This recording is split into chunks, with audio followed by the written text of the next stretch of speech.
desperately need more gas, of course we do, but we've got to get it into the system and quickly to address our energy price crisis. Over the weekend and today, the Coalition have confirmed that if elected, they would immediately move to bolster gas supply.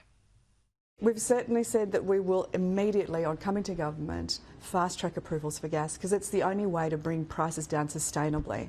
Now, we can have subsidies and we're not going to stand in the way of Labor's subsidy. But the problem is it's a subsidy because of their failed policy. Joining me now, energy and gas market analyst Saul Kavonic. Saul, a lot of speculation that this will be a centrepiece of the response from Peter Dutton to the budget on Thursday night. They've not gone into detail about what sort of red tape they'd like to remove, but there's been a number of MPs briefing anonymously the Australian Financial Review today. They say that this will entail relaxing Labor's safeguard mechanism. Now, if that's the case, what sort of difference will that make? Thanks, Peter. I think it's important to make a distinguish between relaxing the safeguard and also a much bigger deregulatory program, particularly regarding approvals. With regard to safeguard, most of the policies that Chris Bowen has put out since Labor was elected has been an exercise in rushed ineptitude. Safeguard's actually exceptions, probably the only policy he put through which actually went through a normal kind of departmental process. The issue then is they had to make some accommodations to the Greens in order to get it through. And what that saw is it particularly impacts manufacturing.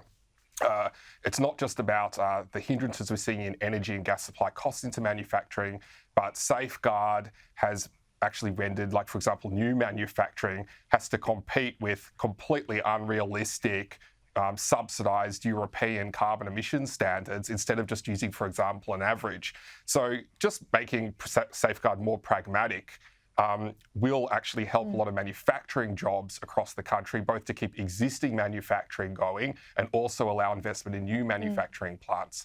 I think where the real benefit could be, though, in terms of improving cost of living and improving jobs is going to be on the approval side, where we've seen Labor stand on the hose and embolden activists to stop projects across the country.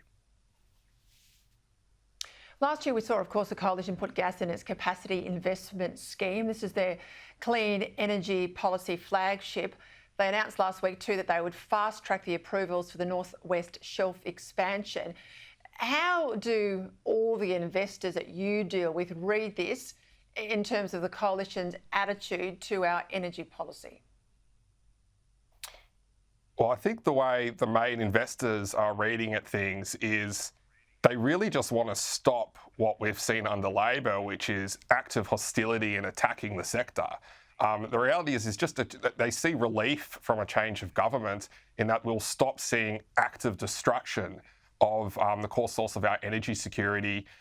We're talking about, Peter, approvals that used to take 2 months are now taking over 2 years, sometimes 4 years, sometimes 6 years to go ahead. There's issues with government funding lawfare against their government's own approvals, right?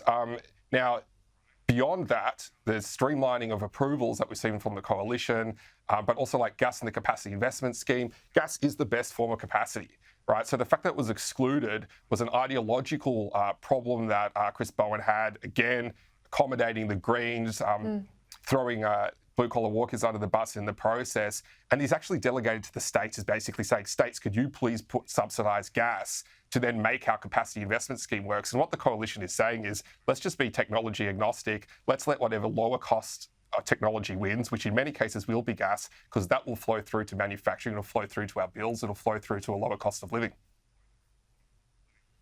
All right, I'll leave it there. Saul, thank you. We'll watch with interest what comes out of the week.